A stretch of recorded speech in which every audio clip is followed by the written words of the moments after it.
Dans un an, je pars en expédition en Arctique, donc tout au nord, et je me suis dit que j'allais créer une petite série sur TikTok qui vous permet de me suivre dans l'organisation d'une telle expédition. Donc comment est-ce qu'on fait pour décider d'où on va, comment est-ce qu'on fait pour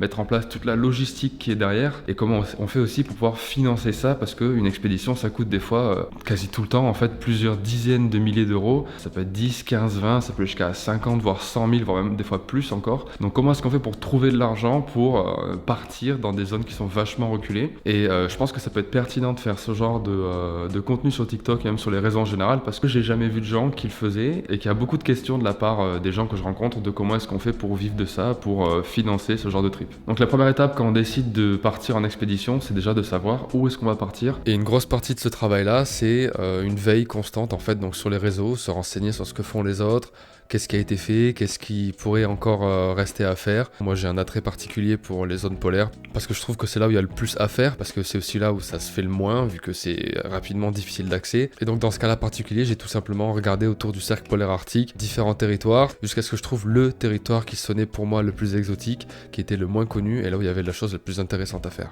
Mais ça je vous en parle dans la vidéo d'après.